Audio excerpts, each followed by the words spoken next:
Hello students, मैं हूँ CS चानी और हम इस सीरीज में क्लास 11th की इकोनॉमिक्स कवर कर रहे हैं।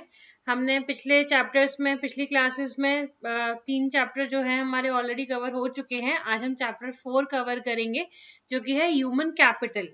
ठीक है, human capital in economy, in formation, human capital in economy या फिर human capital formation in India. Human capital क्या होता है, ह्यूमन रिसोर्स क्या होता है, फिजिकल रिसोर्स क्या होता है, फिजिकल कैपिटल क्या होता है, ये सभी हम लोग समझेंगे। पर उससे पहले थोड़ा सा प्री कैप ले लेते हैं। आई थिंक अगर कुछ भी डाउट हो या फिर कुछ भी आप लोगों को कुछ भी पूछना हो तो कमेंट सेक्शन में बताइए, और ये भी बताइए कि आपको ये सीरीज कैसी लग रही है, एक्चुअली में कुछ समझ में आ रहा है या फिर नहीं आ रहा, या फिर हमारे जो पढ़ाने का स्टाइल है वो ठीक है या फिर उसमें कुछ चेंज करना है। प्लीज कमेंट करके जरूर बताइएगा।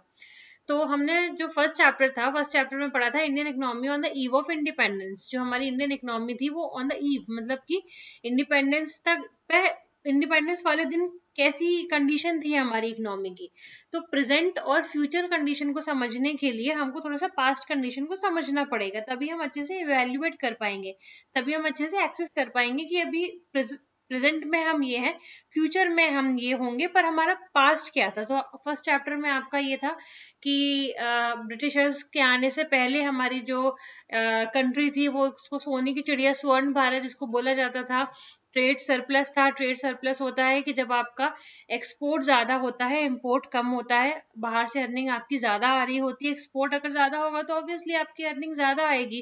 रोम रोम जो थे, रोमन्स हमारे ना स्पाइसेस को जो लावण प्रिया जिसको बोलते हैं, काली मिर्च जिसको बोलते हैं, वो पसंद करते थे। मतलब बहुत ही एक फ्लरिशिंग कंट्री थी हमारी। एग्रीकल्चर भी बूम पर थी और हैंडीक्राफ्ट वगैरह सब कुछ बहुत अच्छा चल रहा था। फिर उसके बाद सिक्सटीन सेंचुरी में आप कह सकते हैं, या फिर 1606 के अराउंड जो थे वो ब्रिटिशर्स आए थे, मतलब वो 17th सेंचुरी हो गई। सबसे पहले ब्रिटिशर्स आए थे ईस्ट इंडिया कंपनी से एक फरमान लेके कि उन्होंने जो वहाँ की क्वीन थी वहां से परमिशन ली थी कि हम इंडिया जाना चाहते हैं। उन्होंने सुना था कि एक बहुत पैसे वाली कंट्री है, आपने पीछे सुना होगा। पीछे हमने एक ना उसमें देखा था, आर्टिकल में देखा था कि जो हमारा बंगाल है, बंगाल था जो हमारा, वो इजिप्ट से ज्यादा पैसे वाला था। पूरी इजिप्ट से ज्यादा हमारा सिर्फ एक जो स्टेट बंगाल था वो पैसे वाला था। तो सोचो, दूर दूर तक हल्ला पहुंच गया, दूर दूर तक वो सब हो गया कि अरे इंडिया एक कंट्री है वो बहुत ज्यादा पैसे वाली है और वहां पर सब कुछ बहुत अच्छा चल रहा है। तो ये लोग सुनकर आ गए यहाँ पर। I think court of Jahangir में इन्होंने परमिशन ली थी कि हाँ ठीक है, हम यहाँ पे सेटअप कर सकते हैं। वो आए थे सिर्फ ट्रेडिंग के पर्पज से, सिर्फ ट्रेडिंग करने के लिए आए थे। फिर उन्होंने धीरे धीरे देखा, फिर वो होता ना कि धीरे धीरे पैर पसारते गए। वो सब बहुत सारी बैटल्स भी करी उन्होंने। ऐसा कुछ नहीं है कि मतलब बस आए, बहुत इजी था उनके लिए, ऐसा भी नहीं था, क्योंकि उनसे पहले पोर्टुगीज थे, डच थे, फ्रेंच थे। वो आप अपनी हिस्ट्री में पढ़ते ही होंगे। तो उन सबको हराया फिर, है ना, और धीरे धीरे बैटल्स करी। यहाँ के जो प्रिंसली स्टेट थे उनसे बैटल करी। फिर उनको बोला कि हम आपको प्रोटेक्ट करेंगे, बाहर की जो एनिमी है हम आपको उससे प्रोटेक्ट करेंगे। तो हम आपको एक सेना प्रोवाइड करेंगे, पर्टिकुलरली हम आपके लिए आर्मी प्रोवाइड करेंगे, आपके हेल्प के लिए, आपकी सेफ्टी के लिए। तो उसका आप खर्चा दीजिए और हमारा सैलरी वगैरह का वो सब है। एक सेकेंड गाइस।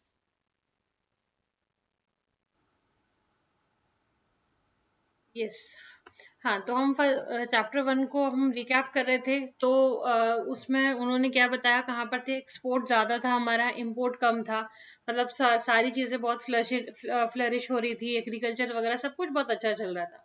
फिर उसके बाद क्या हुआ, धीरे धीरे ये लोग ट्रेडिंग के, मतलब कि सिर्फ कंपनी के सेटअप से ही आए थे, ट्रेडिंग करने के पर्पस ही आए थे। फिर क्या हुआ, धीरे धीरे ये लोग आए, इन लोगों ने एक्सप्लॉइट करना शुरू किया। कैसे एक्सप्लॉइट करना शुरू किया, मतलब कि इन लोगों ने इंट्रोडक्शन एजुकेशन इंट्रोड्यूस करी कि हम, हमारा जो होता है ना कि वाइट्स, सुप्रीम वाइट्स, जो वाइट्स होते हैं वो सुप्रीम है। हमारी हैंडीक्राफ्ट जो इंडस्ट्री है उसको डिस्ट्रॉय कर दिया। क्यों डिस्ट्रॉय कर दिया, कि अरे आपका तो लोकल बना रहे हो, ये कौन लेता है, ये तो बिल्कुल बेकार है ना। जो आपका जो लोकल चीज होती है वो तो बिल्कुल बेकार है, आप इम्पोर्टेड चीज लो।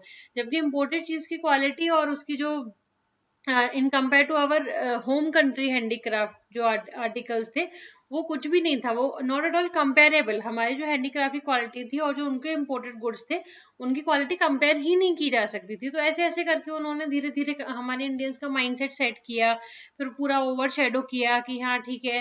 फिर हम लोग धीरे धीरे कुछ लोग मानने भी लगे कि ये जो ब्रिटिशर्स आए हैं, जो अंग्रेज आए हैं, वो हमारे भले के लिए आए हैं, ये लोग हमारा भला चाहते हैं। ऐसा ऐसा करके मतलब फिर उन्होंने फूड क्रॉप से फिर कन्वर्ट होके कैश क्रॉप में आ गए कि पैसा जिससे मिलेगा, जैसे टी कॉफी इंडिको वगैरह है, ये उगाओ, और ये गेहूं चावल वगैरह क्यों उगा रहे हो, इससे क्या होगा। तो मतलब धीरे धीरे हमारा क्रॉपिंग पैटर्न चेंज कर दिया, हमारा एग्रीकल्चर पैटर्न चेंज कर दिया।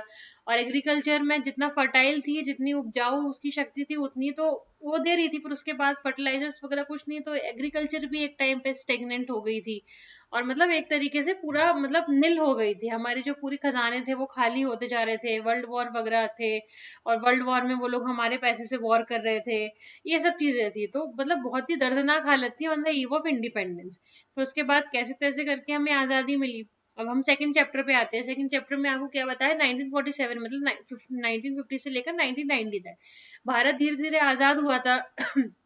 जैसे हम पहले भी हमने देखा है, हमें आजादी मिली तो थी, पर बहुत सारे इफ्स एंड बट्स के साथ आजादी मिली थी हमको। मतलब बहुत सारे क्वेश्चन मार्क के साथ कह सकते हैं हमें आजादी मिली थी कि अब आगे क्या, हम आगे अपनी इकोनॉमी को कैसे चलाएंगे। मतलब हमारे पास कुछ भी नहीं है, लिटरली हमारे पास कुछ भी नहीं है, एग्रीकल्चर से लेकर पैसे से लेकर हम, और अपने लोग, फिर पाकिस्तान को अलग करना था, फिर पाकिस्तान वाला इशू अलग चल ही रहा था, फिर ऊपर से वहां से चाइना आ रहा था। मतलब बहुत ज्यादा ही डिस्टर्ब, जो शुरू के 40 साल थे, जो आजादी के बाद के जो शुरू के 40 साल थे ना, वो बहुत ही, आप कह सकते हो बहुत ही डिस्टर्ब्ड इकोनॉमी के लिए हमारे बहुत डिस्टर्ब्ड ईयर थे वो। तो उसके बाद धीरे धीरे क्या किया, गवर्नमेंट ने पब्लिक सेक्टर लेके आई, फिर एजुकेशन वगैरह इंट्रोड्यूस करी। ये डर था कि हम अगर फॉरेन डायरेक्ट इन्वेस्टमेंट अगर अलाउ कर देते हैं तो पहले जैसी गलती तो नहीं होगी, मतलब फिर से कोई आके हमारी नेशन जो थी उस टाइम पे, हालत तो उतनी सही थी नहीं, बहुत ही कच्ची मतलब हालत थी हमारी इकोनॉमी की। तो ऐसा नहीं हो कि कब कोई और आ जाए, कोई और एलीट पावर आ जाए, कोई और एक स्ट्रॉन्ग कोई आ जाए हमारे ऊपर, फिर से वही सब चीजें। मतलब एक थोड़ा सा कहीं ना कहीं पास्ट के कुछ ना कुछ हमारे दिमाग में थे, तो इस कारण से हमने फॉरेन डायरेक्ट इन्वेस्टमेंट भी पूरा सब कुछ बंद कर रखे थे। फिर धीरे धीरे चल रहा था। फिर एग्रीकल्चर भी सब्सिस्टेंट एग्रीकल्चर था। क्या क्यों कैसा एग्रीकल्चर था कि जस्ट कि आप उगा लो और खुद खा लो बस, एक्सपोर्ट इम्पोर्ट का और वहां पर कुछ भी नहीं था। इतना भी नहीं था कि हम एग्रीकल्चर जो है वो एक्सपोर्ट कर पाए। सॉरी। तो ये चीजें थी। फिर उसके बाद धीरे धीरे फिर 1990 1980 1990 तक आते आते मतलब हमारी ये हालत हो गई थी कि हमारे पास रिजर्व नहीं बचे थे, हमारे पास खजाने में पैसे नहीं बचे थे। हमें देश चलाने के लिए मात्र सिर्फ 2 हफ्ते के पैसे रह गए थे। अगर हम कुछ नहीं करते तो शायद हमारी इंडिया बैंकरप्ट हो जाती, मतलब एक इंसॉल्वेंसी में चली जाती, जो जैसे अभी आप लोगों ने देखा होगा थोड़ा टाइम पहले श्रीलंका के साथ हुआ। तो वो चीज हो जाती। और फर्स्ट चैप्टर में हाँ हमने ये भी पढ़ा था कि हमारे जो यहाँ से रॉ मटेरियल है वो रॉ मटेरियल सस्ते दामों पे ले जाते थे। फिर उसके बाद वहां पे इंडस्ट्रियल रिवॉल्यूशन चल रहा था ब्रिटेन में उस टाइम पे। तो वो इंडस्ट्रियल रिवॉल्यूशन, इंडस्ट्रीज के लिए रॉ मटेरियल यहाँ से ले जाते थे, फिर वहां से इंडस्ट्रीज उसको प्रोसेस करके फिनिश गुड्स ही हम लोगों को देते थे। मतलब घुमा फिरा के हमको ही हमारा माल पकड़ाते थे, और वो भी महंगे दामों में। उनको सिर्फ एक्सपोर्ट के लिए एक कंट्री चाहिए थी कि जहाँ पे वो अपना माल डंप करें, क्योंकि वहां पर इंडस्ट्रियल रिवॉल्यूशन चल रहा था। उसके बाद धीरे धीरे कंडीशन आई कि अब क्या करें क्या करें, क्या कर सकते हैं, ये जो इकोनॉमी है उसको कैसे करें। फिर उसके बाद 1960 से 1970 तक ग्रीन रिवॉल्यूशन आया। फर्स्ट फेज में उतना ज्यादा पूरे तक नहीं फैला था। कुछ कुछ जो पैसे वाले जो स्टेट्स थे वही अडॉप्ट कर पाए थे, क्योंकि उसके लिए अडॉप्ट के लिए पैसा चाहिए, जैसे फर्टिलाइजर्स चाहिए आपको, बहुत तरीके के हाई यील्ड वैरायटी सीड्स चाहिए आपको उसको इंट्रोड्यूस करने के लिए। तो 60 से 70 जो शुरू के 10 साल थे उसमें उतना ज्यादा सक्सेसफुल नहीं कह सकते, बट 70 से 80 में वो पूरे स्टेट्स में फैला। फिर गवर्नमेंट ने सब्सिडी दी। फिर ग्रीन रिवॉल्यूशन हमारा, मतलब हरित क्रांति जिसको बोलते हैं, वो चीज हुई। फिर 1990 में आते आते फिर क्या हुआ, फिर हम वर्ल्ड बैंक और आईएमएफ के पास गए लोन लेने के लिए कि भैया हमें लोन दे दो, हमें अपनी कंट्री चलानी है। फिर उसके बाद और हम किसी से लोन लेने जा रहे थे तो कोई हमको लोन देने के लिए तैयार नहीं था, क्योंकि हमारी क्या था हमारे पास उस टाइम पे, मैंने बताया ना कुछ नहीं था हमारे पास उस टाइम पे। तो उसके बाद वर्ल्ड बैंक ने बोला कि ठीक है, हम एक शर्त पे आपको देंगे कि आपको अपनी इकोनॉमी ओपन करनी पड़ेगी, ओपन करनी पड़ेगी मतलब एक free flow of import and export होना चाहिए, और आप प्राइवेटाइजेशन थोड़ा सा बढ़ाइए, ऐसे ऐसे करके उनकी कुछ शर्तें थी। फिर उसके बाद हमने 1990 से, इस कारण से 1990 से एक मेजर इकोनॉमिक चेंज हुआ। इकोनॉमिक पॉलिसी, 3 इकोनॉमिक पॉलिसी है, privatisation, liberalisation and globalisation. Liberalisation में क्या था कि पहले लाइसेंस राज चलता था, अगर आपको इंडस्ट्री खोलनी है तो लाइसेंस चाहिए, गवर्नमेंट ही बताएगी कि कितने प्रोडक्ट आप मैन्युफैक्चर करोगे, कहाँ कहाँ मैन्युफैक्चर करोगे, प्राइसिंग क्या रखोगे, मतलब एक पूरा कंट्रोल रख रही थी गवर्नमेंट। तो उसके बाद लिबरलाइज हुआ कि मतलब ठीक है, हम ओवरऑल ऊपर ऊपर से देखेंगे, जैसे आरबीआई अभी करती है। आरबीआई ऊपर ऊपर से देखती है, उसने एक मैक्सिमम लिमिट बता दी है कि आपको सीआरआर की इतनी लिमिट रखनी है और बैंक्स को, और एसएलआर की इतनी लिमिट रखनी है। अगर आप किस इंटरेस्ट पे अपने बोरोवर्स को लोन देते हो और क्या करते हो वो आपका पर्सनल मैटर है, हम उसमें ज्यादा दखल अंदाजी नहीं देंगे।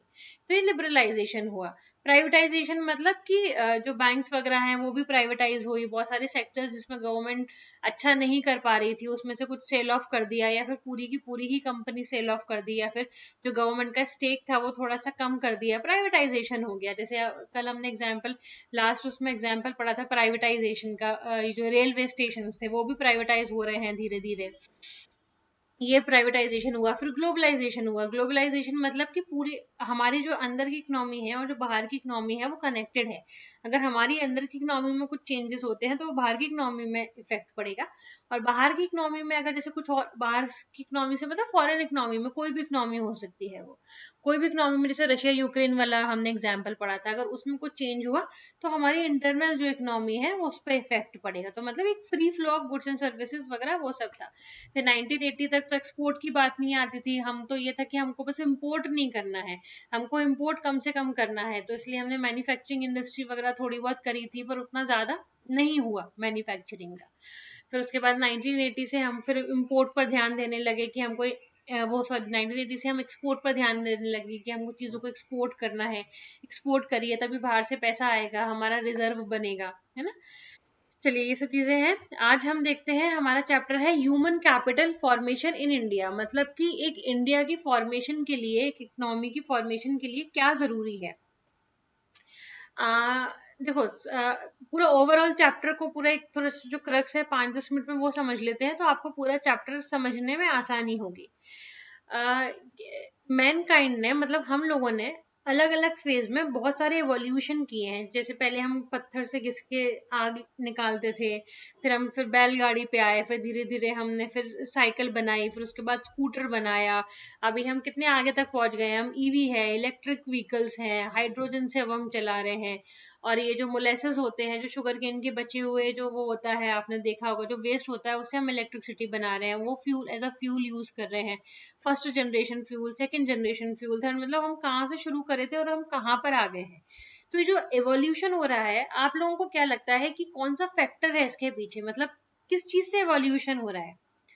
वो इवोल्यूशन हो रहा है नॉलेज से, एक्सपेरिमेंट से, ट्रेनिंग से। कैसे हो रहा है, आपने आपने अच्छा ये चीज करी, आपको लगा कि अच्छा ये मुझे अच्छा नॉलेज है, मैं अगर बाइसिकल बनाता हूँ तो मैं ज्यादा रास्ता कवर कर पाऊंगा कम टाइम में, तो आपने अपने नॉलेज को प्रोसेस किया, फिर उसको यूटिलाइज किया, फिर आप धीरे धीरे बाइसिकल अब ऐसे ऐसे चल रहे हैं, फिर हमने गाड़ी बनाई, फिर हमने नॉलेज और गेन करी, है ना। एक जो हमने प्रॉपर ट्रेनिंग, हमारी जो कैपेसिटी थी उसको एनहांस हमने किया, नॉलेज गेन करी, फिर हमने ये सब देखा, ये देखा, फिर हमने धीरे धीरे एक्सपेरिमेंट किए। तो कहने का क्या मतलब है कि अभी आप लोग जो हो, आप लोग स्टूडेंट हो, तो आप जो है वो एक ह्यूमन रिसोर्स हो, ठीक है। ह्यूमन रिसोर्स हो, आपको ह्यूमन रिसोर्स से ह्यूमन कैपिटल बनने के लिए क्या करना पड़ेगा। बेसिकली इंडिया की इकोनॉमी में ह्यूमन कैपिटल कंट्रीब्यूट करती है, ह्यूमन सोर्स कंट्रीब्यूट नहीं करता है। ह्यूमन सोर्स मतलब हो गया कि स्टूडेंट, स्टूडेंट बोल दो, या फिर आप एक जो नॉर्मल बंदा होता है वो बोल दो, मतलब कि रॉ, मतलब जो कोई प्रोडक्टिव चीज वो नहीं कर रहा है, ठीक है। आप स्टूडेंट हो, आप अभी ह्यूमन सोर्स हो, एक सोर्स हो, जरिया हो ह्यूमन कैपिटल बनने का। आप स्टूडेंट हो, आप धीरे धीरे अपनी नॉलेज गेन कर रहे हो, ठीक है, समझना बात को। आप स्टूडेंट हो, आप धीरे धीरे अपनी नॉलेज गेन कर रहे हो, फिर उसके बाद आपने कुछ प्रोफेशनल डिग्री बनी, आप में से कुछ डॉक्टर बनेंगे, कुछ इंजीनियर बनेंगे, कुछ पायलट बनेंगे, कुछ साइंटिस्ट बनेंगे, है ना। कोई हो सकता है कि पॉलिटिक्स में भी चले जाए, जो जिसका मन करे, कुछ हो सकता है आर्ट में भी चले जाए। तो धीरे धीरे आप लोग जो ह्यूमन सोर्स हो, अभी स्टूडेंट जो है वो ह्यूमन सोर्स है, धीरे धीरे नॉलेज गेन कर कर जॉब से, ट्रेनिंग से आपकी हेल्थ अच्छी होगी, धीरे धीरे करके आप ह्यूमन कैपिटल बन गए। अब आप एक प्रोफेशनल, एक अच्छे, एक रेपुटेटेड, आपने मतलब कि नॉलेज भी है आपके पास, ट्रेनिंग भी है, आपकी हेल्थ भी अच्छी है, बहुत सारे बेनिफिट है, तो आपने एक अर्निंग स्टार्ट कर दी, एक हाई भाई अर्निंग स्टार्ट कर दी, ठीक है। तो आपने जब अर्निंग स्टार्ट करी, जब आपने काम किया, अगर बहुत से लोग, आप लोग बिजनेस कर रहे हो फॉर एग्जांपल, तो आप एक देश के लिए एक कैपिटल हो। क्यों कैपिटल हो? आप अपना तो भला कर ही रहे हो, साथ के साथ देश का भी भला कर रहे हो और लोगों का भी भला कर रहे हो। कैसे कर रहे हो? बिजनेस आप कर रहे हो, बिजनेस अगर आपका अच्छा चल जाता है तो आप कितने लोगों को एम्प्लॉयमेंट दोगे? एम्प्लॉयमेंट दोगे, वो लोग आपकी हेल्प करेंगे, वो लोग अपनी सर्विसेज आपको देंगे, आपकी तो पर्सनल बेनिफिट हो ही रहा है, कंट्री का भी बेनिफिट हो रहा है। कंट्री का कैसे बेनिफिट हो रहा है? एम्प्लॉयमेंट जनरेशन हो रहा है, आप कंट्री के लिए कितना बड़ा काम कर रहे हो एम्प्लॉयमेंट देके, ठीक है। तो ह्यूमन रिसोर्स है, ह्यूमन कैपिटल होता है। ह्यूमन रिसोर्स एक सोर्स होता है, जो स्टूडेंट है वो एक सोर्स है, नॉलेज, ट्रेनिंग, गेन, हेल्थ वगैरह कर करके वो एक ह्यूमन कैपिटल बनता है, जिससे वो सोसाइटी को, खुद को और नेशन को की इकोनॉमी में हेल्प करता है, ठीक है। फिर उसके बाद फिजिकल कैपिटल आती है, फिजिकल रिसोर्सेज आते हैं। फिजिकल रिसोर्सेज मतलब जिनको हम देख सकते हैं, जैसे एक लैंड है, लैंड एक सोर्स है, उसमें फैक्ट्री बन जाएगी तो वो कैपिटल बन जाएगी। अभी लैंड है तो मतलब लैंड क्या कर रही है अभी, मतलब कि लैंड है बस, हाँ है। अगर उसके ऊपर हम कुछ एक प्रोडक्टिव चीज, कुछ इंडस्ट्री खड़ी कर देते हैं या फिर कुछ हम प्रोडक्टिव चीज करने लगते हैं, तो फिजिकल कैपिटल बन जाएगी। फिजिकल कैपिटल मतलब जिसको आप देख सकते हो, छू सकते हो। ह्यूमन कैपिटल एक इंटेंजिबल होती है, मतलब ह्यूमन कैपिटल को आप देख नहीं सकते, मतलब कि ह्यूमन कैपिटल जो है वो कैसे, आप कैसे इकोनॉमी में सपोर्ट कर रही है, अपनी सर्विसेज दे के सपोर्ट कर रही है। तो सर्विसेज आप देख सकते हो क्या? नहीं ना। आप एज अ बिजनेसमैन, आप बिजनेस कर रहे हो तो मतलब आप जो अपनी सर्विस दे रहे हो, आप बिजनेस करके जो नेशन को आप सपोर्ट कर रहे हो, वो आप सपोर्ट देख सकते हो क्या कि हाँ सपोर्ट कहाँ है, सपोर्ट कहाँ है? नहीं ना। तो जो ह्यूमन कैपिटल होती है वो एक इंटेंजिबल एसेट कह सकते हैं, इंटेंजिबल कैपिटल कह सकते हैं, बल्कि जो फिजिकल है, नाम से ही पता चल रहा है, आप अकाउंट्स में पढ़ते होगे, फिजिकल जो कैपिटल है वो टेंजिबल है, हम उसको देख सकते हैं, छू सकते हैं, ठीक है। इंट्रोडक्शन में आपका वही बोल रहा है कि एक इवोल्यूशन ऑफ मैनकाइंड हुआ, परहैप्स हमने नॉलेज गेन करी, मतलब कि फिर हमने लेक्चर्स वगैरह और सॉन्ग्स के थ्रू, मतलब धीरे धीरे हमने एक इवोल्यूशन हुआ हमारा काम का। फिर सून हमने ह्यूमंस ने रियलाइज किया कि एक हमको एक गुड ट्रेनिंग और स्किल चाहिए अपनी एफिशिएंसी को बढ़ाने के लिए, हमें रिसर्च एंड डेवलपमेंट चाहिए। वही बाइसिकल वाला एग्जाम्पल, फिर हमने नॉलेज गेन करी, फिर हमने ट्रेनिंग स्टार्ट करी, स्किल्स को इम्प्रूव किया, फिर हमने स्कूटर बनाया। स्टार्ट तो नॉलेज से ही हुआ था चीजें, ठीक है। फिर उसके बाद क्या है कि ये बोल रहे हैं कि जो एजुकेटेड पर्सन है उसकी लेबर स्किल ज्यादा होती है एक अनएजुकेटेड पर्सन से। एजुकेटेड पर्सन इकोनॉमी को ज्यादा सपोर्ट करेगा, वो ज्यादा इनकम अर्न कर पाएगा in compare to uneducated person, ठीक है। उसका इकोनॉमी में ज्यादा कॉन्ट्रीब्यूशन होगा, एजुकेटेड पर्सन का इकोनॉमी में ज्यादा कंट्रीब्यूशन होगा in compare to uneducated person, ठीक है। इसमें कोई दिक्कत नहीं है, क्योंकि एजुकेशन, ठीक है, एजुकेशन जरूरी है, बट एजुकेशन ही एक मात्र जरिया नहीं है एक हाई अर्निंग कैपेसिटी को जनरेट करने का। मतलब मेरे पास एजुकेशन है, ठीक है, मेरे पास बहुत अच्छी एजुकेशन है, पर मेरे पास हेल्थ नहीं है, मेरे पास जॉब नहीं है, मेरे पास ट्रेनिंग नहीं है, तो क्या मैं एजुकेशन से कुछ कर सकती हूँ? नहीं कर सकती। तो और भी बहुत सारी चीजें हैं जो हमें एजुकेशन के साथ चाहिए पड़ती है, बट जो स्टार्टिंग है वो नॉलेज से होती है, एजुकेशन से होती है, ठीक है। तो knowledge is not only as it is confer high earning, education से आप हाई अर्निंग ही नहीं कर सकते हो, बल्कि और भी अदर बेनिफिट हो सकते हैं। कैसे बेनिफिट होते हैं? जैसे कि सोशल स्टैंडिंग है, आप एक अपना जिंदगी एक अच्छे से चूज कर सकते हो, आप एक है ना अंडरस्टैंड कर सकते हो सोसाइटी को, एक साइमल्टेनियसली इनोवेशन भी कर सकते हो। ये बेनिफिट्स ऑफ एजुकेशन है। एजुकेशन से आप क्या क्या कर सकते हो? पैसा तो आप कमा ही सकते हो, बट उसके अलावा आप बहुत सारी चीजें और भी कर सकते हो, खुद मोटिवेट हो सकते हो, दूसरे को मोटिवेट कर सकते हो। अवेलेबिलिटी ऑफ, मतलब जो एजुकेटेड लेबर है वो फैसिलिटेट करती है कि हम न्यू टेक्नोलॉजी को अडॉप्ट कर सकते हैं, ठीक है। तो इकोनॉमिस्ट है वो स्ट्रेस देते हैं, वो ये कोशिश करते हैं कि आप जो एजुकेशनल अपॉर्चुनिटीज हैं वो बड़े नेशन में और डेवलपमेंट प्रोसेस एक्सीलरेट हो। ह्यूमन कैपिटल क्या होती है, जैसे हमने ऊपर पढ़ा कि कंट्री जो है वो फिजिकल रिसोर्स को एक फिजिकल कैपिटल में कन्वर्ट कर सकती है। जैसे कि भाई लैंड है, लैंड को हम फैक्ट्री बनाएंगे तो वो एक फिजिकल कैपिटल में कन्वर्ट होगी। जैसे कि ह्यूमन रिसोर्स है, जैसे कि जो नर्सेस वगैरह, टीचर्स वगैरह जो है, जो कंपेयर टू ज्यादा मतलब एक इकोनॉमी को ज्यादा सपोर्ट नहीं कर रही है, आप ऐसा समझ लीजिए, इनटू ह्यूमन कैपिटल, है ना। ये अभी हमने एग्जाम्पल पढ़ा था। तो हमको एक गुड ह्यूमन कैपिटल चाहिए to produce other human capital. मतलब कि अगर आप एक इंजीनियर देख लेते हो या फिर एक हाई फाई प्रोफेसर देख लेते हो, तो प्रोफेसर पहले क्या थे, ह्यूमन सोर्स थे। तो उसके बाद वो धीरे नॉलेज गेन करते करते करते करते एक ह्यूमन कैपिटल बने। अब वो ह्यूमन कैपिटल है, अब वो दूसरी ह्यूमन कैपिटल को तैयार कर रहे हैं, वो हम लोगों को तैयार कर रहे हैं, ठीक है। वो जो ह्यूमन कैपिटल है, जो प्रोफेसर एक जो ह्यूमन कैपिटल बन गए हैं, वो दूसरे ह्यूमन रिसोर्स को कन्वर्ट कर रहे हैं ह्यूमन कैपिटल में। कैसे? एजुकेशन देके, ठीक है। तो हमको एक ह्यूमन कैपिटल में ज्यादा इन्वेस्टमेंट करना चाहिए, हमें human capital to produce more human capital out of human resource, ठीक है।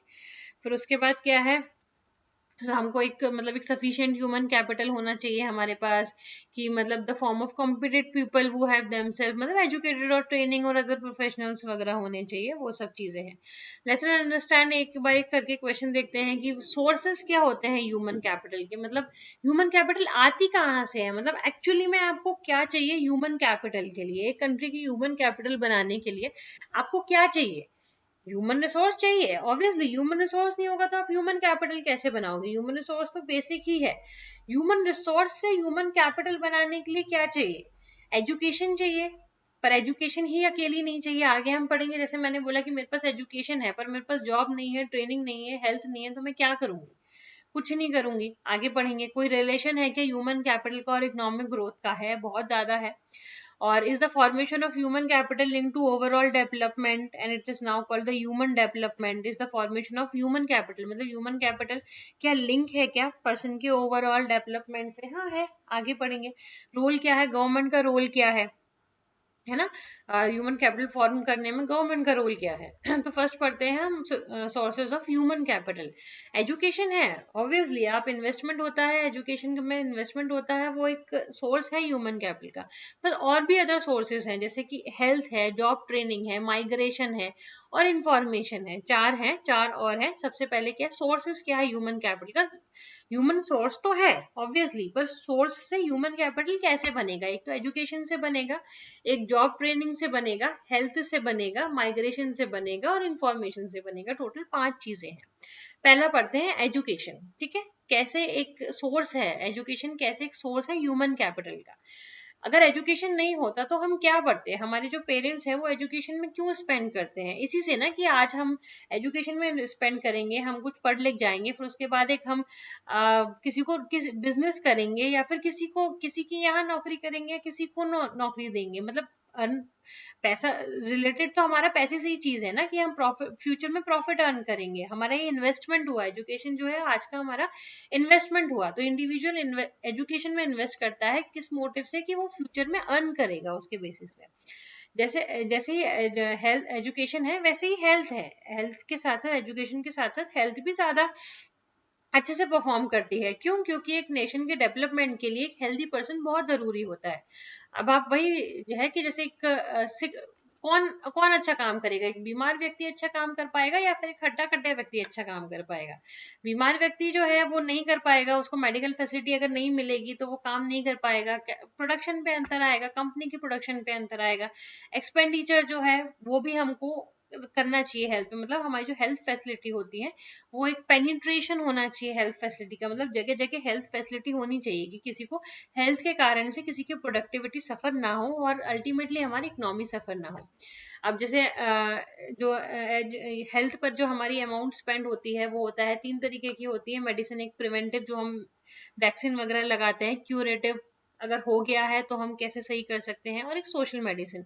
सोशल मेडिसिन क्या होता है कि हेल्थ के बारे में लिटरेसी फैलाना, कि आप लोग अच्छे से रहिए, साफ सफाई से रहिए, ओपन डेफिकेशन जो था, मतलब कि शौच वगैरह अच्छे से आप घर पर ही करिए, खुले में शौच ना करिए, ड्रिंकिंग वाटर अच्छे से करिए, खुद रहिए, हेल्थी रहिए, और हेल्थ में एक्सपेंडिचर करिए थोड़ा सा, ऐसा नहीं कि बीमार हैं तो बस पड़े हुए हैं, ठीक है। फिर उसके बाद हेल्थ एक्सपेंडिचर जो होता है वो सप्लाई हेल्थ एक्सपेंडिचर जो होता है वो डायरेक्टली एक हेल्दी लेबर फोर्स को जनरेट करता है, जैसे हमने देखा। फिर उसके बाद क्या है, on the job training. Training ही नहीं मिलेगी, मुझे मालूम ही नहीं है कि कैसे करना है क्या है, तो मैं काम कैसे कर पाऊंगी। जैसे कि क्या है, इसमें बताया है कि दो तरीके के होते हैं, अलग अलग तरीके के होते हैं, कि फर्म जो है वो खुद से ट्रेनिंग करवाती है, या फिर दूसरा है जो फर्म जो हमारी कंपनीज है वो हमको बाहर बेचती है। मतलब एक ही है, मतलब वो अपनी कंपनी में भी हमको ट्रेनिंग करवा रही है और अब कहीं बाहर भेज रही है ट्रेनिंग करवाने के लिए, पैसा दोनों में ही लगना है। पर जो फर्म है वो अभी एक्सपेंडिचर कर रही है अपने आगे के लिए, क्यों? क्योंकि उसको पता है कि अगर मैं इनको अभी एजुकेटेड करूंगी, अभी जॉब ट्रेनिंग दूंगी, तो आगे मुझे ही बेनिफिट होगा, अब ये लोग आगे मुझे ही पैसा कमा के देंगे, ठीक है। तो expenditure regarding on job training एक सोर्स है ह्यूमन कैपिटल का।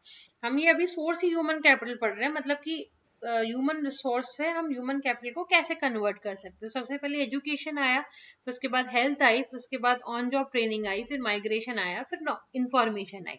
ये आ गया। ऑन जॉब ट्रेनिंग भी जरूरी है, ट्रेनिंग नहीं होगी तो आप काम क्या करोगे, प्रोडक्टिविटी कैसे बढ़ेगी। आजकल जो ट्रेनिंग इतनी टेक्नोलॉजी आ गई है, आप जैसे ट्रेनिंग कुछ मशीन्स नहीं आ गई हैं, तो जब तक आप ट्रेन नहीं होगे तो आप मशीन कैसे चला पाओगे, ठीक है। माइग्रेट क्या होता है, ये जानी हुई बात है कि अगर आप जो आपका जो नेटिव है उसमें आप काम करते हो, अनलेस अगर आप कोई ऑलरेडी पहले से ही मेट्रो सिटीज में नहीं रह रहे हो, आप जैसे खुद से अगर कोई एक छोटे से गांव से बिलोंग करते हो, छोटे से शहर से बिलोंग करते हो, तो उतनी सैलरी आप ज्यादातर आप नहीं हैच कर पाओगे। तो अनएम्प्लॉयमेंट एक रीजन रीजन होता है कि अर्बन रूरल से अर्बन माइग्रेशन का। जो टेक्निकल बच्चे जो पढ़े लिख जाते हैं वो हायर सैलरी के एक्सपेक्टेशन में दूसरी कंट्रीज में जाते हैं या फिर दूसरे स्टेट में जाते हैं, ठीक है। माइग्रेशन में भी क्या होता है, कॉस्ट ऑफ ट्रांसपोर्टेशन लगता है, और हाई कॉस्ट ऑफ लिविंग रहेगा। आप अपने घर में फ्री में रह रहे हो, बाहर आप रहोगे पीजी वगैरह में रहोगे या फिर फ्लैट रेंट पर लोगे, तो उसका पैसा देना पड़ेगा, ठीक है। तो ये अर्निंग हम क्यों करते हैं, क्योंकि फ्यूचर में हम इससे रिटर्न ले पाए। तो ये जो एक्सपेंडिचर हो रहा है माइग्रेशन में, ये सोर्स है ह्यूमन कैपिटल का। तो उसके बाद इंफॉर्मेशन है। इंफॉर्मेशन हमको कैसे मिली, people spend to acquire information related to labour market and other market like education and health. For example people want to know, मतलब कि हमको सैलरी, जैसे मैं अभी 12th में हूँ, आप लोग नेक्स्ट ईयर 12th में आएंगे, तो कि मतलब कौन से प्रोफेशन में अच्छी सैलरी है, कहाँ पर मुझे अच्छी सैलरी मिलेगी, कौन सा एजुकेशन इंस्टीट्यूशन अच्छा है, कौन सा कम पैसों में अच्छा पढ़ाता है, ये सारी इन्फॉर्मेशन होती है। तो इन्फॉर्मेशन से ही एक ह्यूमन कैपिटल बनती है। हम इन्फॉर्मेशन दे दे के हम ले लेके एक अच्छा हम ह्यूमन कैपिटल बनाते हैं। इन्फॉर्मेशन जरूरी भी होती है डिसीजन के लिए, कि हम कहाँ पर अपना इन्वेस्टमेंट करें, ठीक है, और अच्छे से यूटिलाइजेशन करें। और expenditure incomes by acquiring information, ये भी एक सोर्स ऑफ ह्यूमन कैपिटल है। तो ये आपको याद करनी पड़ेगी कि 5 सोर्सेज ऑफ ह्यूमन कैपिटल है। सबसे पहली है एजुकेशन, फिर उसके बाद क्या है हेल्थ, फिर उसके बाद ऑन जॉब ट्रेनिंग, फिर माइग्रेशन, फिर इन्फॉर्मेशन। रट्टा मार लेना, एक कहीं पर लिख लेना, दो दो लाइनें इसकी सबकी याद कर लेना। फिर उसके बाद क्या है, डिफरेंस बताया गया है फिजिकल और ह्यूमन कैपिटल में, इसको अभी हम पढ़ते हैं। फिर आगे हम आते हैं, the concept of physical capital जो है कैसे एक अलग है ह्यूमन कैपिटल से, डिफरेंस बताया है, डिसिमिलैरिटीज बताई हैं between physical capital and between the human capital, ठीक है। तो इसको आगे देखते हैं हम क्या बोल रहा है ये। Both the form of capital formation, मतलब कि जो कैपिटल फॉर्मेशन है, फिजिकल हो या फिर वो भी एक आउटकम होता है कॉन्शियस इन्वेस्टमेंट डिसीजन का, कि हम कहाँ पर इन्वेस्टमेंट करें। डिसीजन रिगार्डिंग इन्वेस्टमेंट चाहे फिजिकल कैपिटल में हो चाहे ह्यूमन कैपिटल में हो। फिजिकल कैपिटल में हम on the basis of ones knowledge in this regard, मतलब कि फिजिकल कैपिटल की जैसे कहाँ पे जमीन लेनी है, कौन सा घर बनाना है, किस तरीके का घर बनाना है, ये हमारी खुद की नॉलेज होती है। जो एंटरप्रेन्योर प्रोसेस होती है knowledge to calculate the expected rate of return की, मतलब हम यहाँ पे इन्वेस्ट करेंगे तो हमको कितना मिलेगा, मतलब रेशनली डिसाइड करते हैं हम कि कौन सा इन्वेस्टमेंट हमको चूज करना चाहिए। आप अपनी कॉपी पर एक लाइन बनाकर लिख लीजिएगा। तो जो फिजिकल कैपिटल होती है वो हमारा खुद का डिसीजन होता है, ठीक है। और द ओनर ऑफ जो फिजिकल कैपिटल होते हैं वो हमारे खुद के डिसीजंस होते हैं, कॉन्शियस डिसीजन लेकर बनते हैं, ठीक है। एक मेनली एक इकोनॉमिकल और टेक्निकल प्रोसेस होती है। फिजिकल मतलब जिसको हम छू सकते हैं, वही लैंड वाला जो एग्जाम्पल था कि कहाँ पे हमको कौन सा बिजनेस शुरू करना है, कहाँ पर हम लैंड लें, कैसे हमको फैक्ट्री एस्टेब्लिश करनी है, एंड सो मेनी थिंग्स। जो एक सब्सटेंशियल पार्ट है, इंपॉर्टेंट पार्ट होता है ह्यूमन कैपिटल का हम सबकी ही लाइफ में, when he or she is unable to decide whether it would maximize his earning। मतलब क्या होता है कि अभी आप लोग स्कूल में हैं या फिर हम ह्यूमन कैपिटल में क्या होता है ना, हमारे डिसीजंस हमारे तो होते ही हैं बल्कि औरों के भी डिसीजंस हमारे डिसीजन को इफेक्ट करते हैं, जो कि फिजिकल कैपिटल में नहीं करते। फॉर एग्जाम्पल, आपको 12th के बाद क्या करना है, आपको इतनी समझ नहीं है, तो आप अपने पेरेंट्स से पूछोगे, आपके पेरेंट्स डिसाइड करेंगे, आपके पेरेंट्स फिर आपके रिलेटिव से पूछेंगे, वो अपने सर्कल में पूछेंगे, फिर वो लोग जिसमें मतलब ज्यादा फिर वोटिंग होगी, अच्छा 4 लोगों ने ये बोला है पर 10 लोगों ने ये वाला बोला है, तो ये वाला कोर्स ज्वाइन करते हैं। मतलब कि जो ह्यूमन कैपिटल में जो डिसीजन होते हैं ना, वो खुद के तो होते ही होते हैं, बाकी औरों के जो डिसीजन होते हैं ना, उससे भी हमारे डिसीजन इफेक्ट होते हैं ठीक है, क्योंकि उस टाइम पर हम डिसाइड नहीं कर पाते हैं कि हम किससे ज्यादा अर्न कर पाएंगे। चिल्ड्रंस जो होते हैं different type of school education में मतलब होते हैं, उनके पेरेंट्स वगैरह ही डिसाइड करते हैं। मेनली आप लोगों ने जैसे छोटे हो गए तो आप लोगों ने तो बहुत कम लोगों ने डिसाइड किया होगा कि मुझे इस स्कूल में जाना है, आपके पेरेंट ने डिसाइड किया होगा। आपके पेरेंट ने भी कैसे डिसाइड किया होगा, उन्होंने भी अपनी कलीग से पूछा होगा, ठीक है। तो जो पीयर्स होते हैं, एजुकेटर होते हैं, सोसाइटी होती है, वो बहुत ज्यादा इन्फ्लुएंस करती है ह्यूमन कैपिटल के डिसीजन पे। Even at tertiary level, tertiary मतलब जो हायर एजुकेशन वाली लेवल होती है, उस पर भी सोसाइटी के डिसीजन बहुत ज्यादा इन्फ्लुएंस करते हैं। इस स्टेज में जो ह्यूमन कैपिटल फॉर्मेशन होती है, इस स्टेज में वो डिपेंड करती है, इस depend upon the already formed human capital. जो ऑलरेडी फॉर्म्ड मतलब जो वही जो प्रोफेसर वगैरह हैं जो ऑलरेडी ह्यूमन कैपिटल बन चुके हैं, वो आपके डिसीजंस को बहुत ज्यादा इफेक्ट करते हैं। ह्यूमन कैपिटल फॉर्मेशन एक पार्टली सोशल प्रोसेस है और एक पार्टली खुद की है। फिर आप सबसे पूछकर फिर आप डिसाइड करते हो कि हाँ मेरा इंटरेस्ट इसमें है, तो चलो मैं यही पढ़ता हूँ, ठीक है। तो उसके बाद क्या है, you know that the owner of जो फिजिकल कैपिटल होता है, जैसे जो बस वाला होता है, अगर मान लो जैसे कि एक बस है, इसमें एक एग्जांपल दिया है कि एक बस है, तो मैंने बस ली है पर मैंने ड्राइवर को, मुझे बस चलानी नहीं आती, बस मैं बस का बिजनेस कर रही हूँ, तो वो मेरे लिए फिजिकल कैपिटल रही। तो जरूरी नहीं है कि बस जब चले तब मेरा वहां पर रहना जरूरी है, नहीं है, वो ड्राइवर का रहना वहां पे जरूरी है। तो जो मैं ओनर हूँ उस बस की, मेरा वहां पर फिजिकली प्रेजेंट रहना जरूरी नहीं है, जबकि ह्यूमन कैपिटल में ह्यूमन का फिजिकली वहां पर रहना जरूरी है, क्योंकि ह्यूमन कैपिटल ही ह्यूमन से है। इट्स टोटली एन एंड, मतलब कि शुरू भी उसी से होता है और खत्म भी उसी से होता है, ठीक है। तो उसमें वही बताया है कि बस वगैरह है तो बस वाले को नॉलेज है कि कैसे चलाते हैं गाड़ी, कैसे नहीं चलाते, भले ही बस का ड्राइवर वहां पर प्रेजेंट हो या फिर नहीं हो, कोई अंतर नहीं पड़ता। जो फिजिकल कैपिटल है वो एक टेंजिबल होती है, इजीली मार्केट में सेल मतलब खरीदी और बेची जाती है। ह्यूमन कैपिटल है एक इंटेंजिबल है, एक एंडोजीनियसली मतलब अंदर से एक बिल्ड होती है, हमारी माइंड और बॉडी बिल्ड होती है। ह्यूमन कैपिटल मार्केट में नहीं बेची जाती। आप इंसानों को ऐसे खुलेआम खरीद बेच सकते हो क्या? ह्यूमन कैपिटल क्या है, इंसान ही है। आप इंसान को नहीं बेच सकते पर उसकी सर्विसेज को बेच सकते हो। जो सर्विस वो दे रहा है वो सर्विसेज ट्रेड होती है, ह्यूमन ट्रेड नहीं होते हैं, ठीक है। तो पर फिजिकल उसमें क्या होता है, जो फिजिकल कैपिटल होती है वो ट्रेडेड होती है, बस ट्रेड हो सकती है, पर ह्यूमन कैपिटल में ह्यूमन ट्रेड नहीं हो सकते हैं। ह्यूमन कैपिटल जो होते हैं वो मार्केट में बेचे नहीं जाते हैं, सिर्फ उनकी जो सर्विसेज जो रेंडर करते हैं वो बेचे जाते हैं। तो देयर राइजेस मतलब जो नेसेसिटी होती है ओनर की ह्यूमन कैपिटल में जरूरी होती है, वहां पे ह्यूमन कैपिटल में जो ओनर की प्रेजेंस होती है वो जरूरी होती है। फिजिकल कैपिटल जो होती है वो अपने ओनर से सेपरेट होती है, जैसे बस अलग है और ओनर अलग है, पर ह्यूमन कैपिटल इनसेपरेबल होती है। ह्यूमन कैपिटल ही ओनर है, उस कैपिटल का ओनर ही ह्यूमन है, ठीक है। अब जैसे दो फॉर्म ऑफ कैपिटल है, different in term of mobility across places. Mobility के टाइम, मोबिलिटी मतलब इधर से उधर जाना, उसमें भी बहुत ज्यादा डिफरेंस होता है। कैसे होता है, जो फिजिकल कैपिटल है कंप्लीटली मोबाइल होती है, मतलब आप is completely mobile except between countries except, मतलब कुछ आर्टिफिशियल ट्रेड रिस्ट्रिक्शन है, आपको बस को इधर पहुंचाना है उधर पहुंचाना है, आप ले जा सकते हो इजिली, आप मूव करवा सकते हो, ठीक है, आप इम्पोर्ट एक्सपोर्ट भी कर सकते हो। पर ह्यूमन जो होते हैं वो एक थोड़ा सा कॉशियस, एक फॉर्मेलिटी होती है, आपको कहीं और देश में जाना होता है, आपको वीजा चाहिए, आपको उसके लिए फ्लाइट टिकट बुक करवाना पड़ता है, और कहीं कहीं वीजा आपका अप्रूवल नहीं होती है, ये है वो है, 50 तरीके की चीजें रहती हैं, ठीक है। तो उसके बाद क्या है, both form of capital depreciate होती है एक टाइम पर। हम जैसे बस का एग्जांपल लिया, बस को भी हम धीरे धीरे यूज करते रहेंगे तो वो डेप्रिशिएट हो जाएगी एक टाइम बाद, ठीक है। जब एक मतलब टेक्नोलॉजी चेंज हो जाएगी तो मशीन भी पुरानी हो जाती है, तो वो डेप्रिशिएटिंग एसेट होती है। बस अगर ह्यूमन कैपिटल में क्या होता है, डेप्रिसिएशन कैसे होता है, एजिंग के साथ साथ, जैसे जैसे अगर आप अपने यंग एज में हो तो आप 10 घंटे काम कर सकते हो, पर जैसे जैसे आप मतलब आपकी एज बढ़ती जाती है, जैसे जैसे आप ओल्ड होते जाते हो, वैसे वैसे आपकी जो प्रोडक्शन कैपेसिटी है वो कम होती जाती है, तो ये एक तरीके से डेप्रिसिएशन है। तो आपको इस सबको हटाने के लिए क्या करना चाहिए, अपना एजुकेशन, अपना मतलब हेल्थ कॉन्शियस, मतलब अपना हेल्थ को अप टू डेट रखना पड़ेगा, आपको एजुकेशन में इन्वेस्ट करना पड़ेगा, ठीक है, ये सब चीजें हैं। अब ये इन्वेस्टमेंट है, ऑल्सो फैसिलिटेड ह्यूमन कैपिटल, वही चेंज इन द टेक्नोलॉजी है, ऐसा ऐसा करके आप कोप अप कर सकते हो, पर ऐसा फिजिकल कैपिटल में ऐसा नहीं है। Nature of benefits flowing from human capital are different from, दोनों के बेनिफिट्स अलग अलग हैं। ह्यूमन कैपिटल जो होती है वो सिर्फ ओनर को ही हेल्प नहीं करती, सोसाइटी इन जनरल को भी हेल्प करती है, ठीक है। हम शिक्षित होंगे, हमारा समाज शिक्षित होगा, आने वाला परिवार शिक्षित होगा। एक एक्सटर्नल बेनिफिट भी होता है, एजुकेटेड पर्सन जो होता है वो एक डेमोक्रेटिक अपने डिसीजन खुद ले सकता है, सोशियो इकोनॉमिक प्रोग्रेस कर सकता है नेशन में। सोशियो इकोनॉमिक कैसे, मतलब सोशियो सोसाइटल, सोसाइटी में भी एक प्रोग्रेस क्रिएट कर सकते हैं, और इकोनॉमिक मतलब कि पैसे से रिलेटेड भी नेशन के लिए हेल्प कर सकता है।